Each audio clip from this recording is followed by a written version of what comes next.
বন্ধুরা, আজকে আমরা কথা বলবো রিইউজ কন্টেন্ট সম্পর্কে। রিইউজ কন্টেন্ট আসলে কি, বা আমাদের রিইউজ কন্টেন্ট আমাদের চ্যানেলের মধ্যে কেনই বা আসে, এটা আমরা অনেকেই বুঝতে পারি না। আমরা যখন মনিটাইজের জন্য অ্যাপ্লাই করি, মনিটাইজের জন্য অ্যাপ্লাই করার পর আমাদের যখন দুটো স্টেপ কমপ্লিট হয়ে যায়, তখন কিন্তু 3 নম্বর স্টেপে বেশিরভাগই অনেকেরই মনিটাইজ কিন্তু বাতিল হয়ে যায় এই রিইউজ কন্টেন্টের জন্য। তো এই রিইউজ কন্টেন্ট কি, রিইউজ কন্টেন্ট আপনাদের এলে আপনাদেরকে কি করতে হবে, সমস্ত কিছু আজকের ভিডিওর মাধ্যমে আমি জানিয়ে দেব। ভিডিওটি মনোযোগ সহকারে প্রথম থেকে শেষ পর্যন্ত দেখতে থাকুন। আজকের ভিডিওটি খুবই গুরুত্বপূর্ণ হতে চলেছে আপনাদের জন্য। ভিডিওটি শুরু করার আগে পরিচয় করিয়ে দিই, আমি বিবেক আর আপনারা দেখছেন টেকনিক্যাল বিবেক ইউটিউব চ্যানেল। তো চলুন বন্ধুরা, শুরু করা যাক। আপনারা যে চ্যানেল থেকে ভিডিওটি দেখছেন, এই চ্যানেলটি যখন আমি মনিটাইজের জন্য আবেদন করি, তখন কিন্তু আমার এই সেম প্রবলেম আসে, রিইউজ কন্টেন্ট। তো এই রিইউজ কন্টেন্ট, পাশে স্ক্রিনশট দেখতে পাচ্ছেন, এটি কিন্তু আমার চ্যানেলের স্ক্রিনশট। আসলে রিইউজ কন্টেন্ট কি, এটা আমরা অনেকে বুঝতে পারি না। অর্থাৎ অন্যজনার ভিডিও নকল করে নিয়ে আসা, অন্যজনার যে কোনো টপিকের ভিডিও আমরা নকল করে নিয়ে আসছি। সেক্ষেত্রে হয়তো আমরা কিছুটা ভয়েস ওভার দিচ্ছি, তারপর কিন্তু আমরা সেই ভিডিওটিকে কিন্তু ইউটিউবের মধ্যে দিয়ে দিচ্ছি। আমরা দেখছি কপিরাইট ক্লেম আসছে না, কোনো স্ট্রাইক আসছে না, তার মানে কিন্তু আমি খুব সহজে মনিটাইজ করতে পারবো।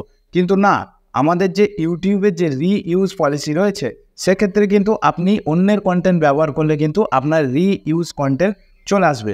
অনেকে এটা বুঝতে পারেন না রিইউজ কন্টেন্ট কি, অথবা রিপিটেড কন্টেন্ট কি, সেটা কিন্তু অনেকে বুঝতে পারেন না।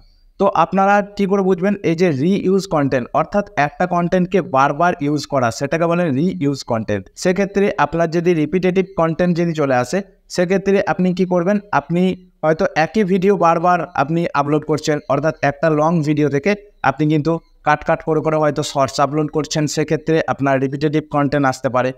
এবং রিইউজ কন্টেন্ট এর সলিউশন কি?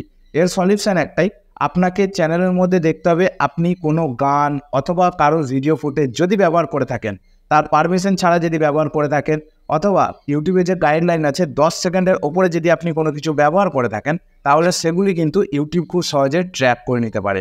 তো আপনাকে সেই ভিডিওগুলি দেখে হয়তো আপনাকে ডিলিট করতে হতে পারে, অথবা আপনি ইউটিউবের যে ওয়াইটি স্টুডিও রয়েছে, সেখান থেকে গিয়ে আপনি যতটুকু অংশ কপি করেছিলেন, সেই অংশটুকু কিন্তু আপনি কেটে বাদ দিয়ে দিতে পারেন। তাহলে কি হবে, আপনার যে ওই ভিডিও থেকে যে ওয়াচ টাইমটা, সেই ওয়াচ টাইমটা কিন্তু আপনার থেকে যাবে। আপনি যতটুকু অংশ বাদ দেবেন, ততটুকু অংশের ওয়াচ টাইমটা হয়তো আপনার কেটে যাবে, কিন্তু বাকি ওয়াচ টাইমটা আপনার কিন্তু থেকে যাবে। কিন্তু আপনি যদি সেক্ষেত্রে পুরো ভিডিওটি ডিলিট করে দেন, তাহলে কিন্তু আপনার কিন্তু টোটাল ওয়াচ টাইমটা চলে যাবে। তো আপনাকে আবার অ্যাপ্লাই করার জন্য 1 মাস টাইম লাগবে।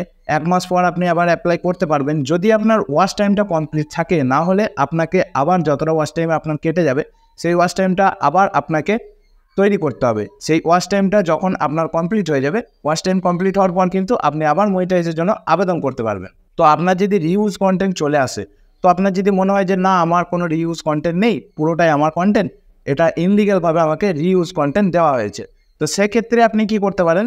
সেক্ষেত্রে দেখুন, রিইউজ কন্টেন্ট যদি আপনার না হয়, তাহলে আপনি সেখানে একটা অ্যাপিল করতে পারবেন। অ্যাপিল ভিডিওর মাধ্যমে আপনি বললেন, ভিডিওর মাধ্যমে কীভাবে ভিডিওটি করবেন আমি পরের ভিডিওর মাধ্যমে জানিয়ে দেবো। ভিডিওর মাধ্যমে আপনাকে কী বলতে হবে আমি সমস্ত কিছু পরের ভিডিওর মাধ্যমে জানিয়ে দেবো। আপনারা যদি অ্যাপিল ভিডিও বানাবার জন্য ইচ্ছুক থাকেন, তাহলে অবশ্যই কমেন্ট বক্সে কমেন্ট করবেন। আমি কিভাবে আপনার এই অ্যাপিল ভিডিও বানিয়ে অ্যাপ্লাই করবেন আমি সমস্ত কিছু জানিয়ে দেবো। তো বন্ধুরা, আজকে ভিডিওটি এই পর্যন্তই। আজকে শুধুমাত্র কথা বললাম রিইউজ কন্টেন্ট নিয়ে। তো যাদের রিইউজ কন্টেন্ট এসছে, তাদের জন্য অবশ্যই আমি বলবো আপনারা অতি সত্বর ভিডিওগুলি ডিলিট করে দিন। হয়তো আপনার সফলতা পেতে আরও অনেকটা দেরি হবে, কিন্তু সফলতা আপনার হাতেই। আপনি যদি চান, অবশ্যই আপনার যদি মনিটাইজ যদি আপনি করতে চান, চ্যানেল যদি মনিটাইজ না হয়, তাহলে আপনার ইউটিউবের প্ল্যাটফর্মে কাজ করাটা পুরোপুরি বেকার। তো তার জন্য আমি বলবো, ভেঙে পড়ার কোনো কারণ নেই যে আমার রিইউজ কন্টেন্ট চলে এসছে, আমি নতুন চ্যানেল খুলবো, এরকম চিন্তাভাবনা করারও কোনো কারণ নেই। আপনারা একটাই কাজ করুন, শুধুমাত্র যে ভিডিওগুলো আপনারা অন্যের থেকে নিয়ে এসেছেন কপি, সেটি শর্ট হতে পারে বা লং হতে পারে, সেগুলি আপনি ডিলিট করে দিন এবং আপনার চ্যানেলকে পরিষ্কার পরিচ্ছন্নভাবে আবার কিন্তু আপনি মনিটাইজের জন্য অ্যাপ্লাই করুন। তো আপনি খুব সহজেই মনিটাইজটা পেয়ে যাবেন। তো বন্ধুরা, আজকের ভিডিওটি এই পর্যন্তই। ভিডিওটি ভালো লাগলে অবশ্যই একটি লাইক করবেন, আর চ্যানেলের মধ্যে যারা নতুন ভিজিট করেছেন, অবশ্যই চ্যানেলটিকে এক্ষুনি সাবস্ক্রাইব করে নিন, কারণ এরকম ধরনের নিত্য নতুন আপডেট প্রতিনিয়ত আমরাই আপনাদের কাছে পৌঁছে দিই। ফেসবুক পেজ থেকে যারা ভিডিওটি দেখছেন, পেজটিকে ফলো করতে ভুলবেন না। দেখা হচ্ছে পরের কোনো নতুন আপডেট নিয়ে। সেই পর্যন্ত ভালো থাকবেন, সুস্থ থাকবেন।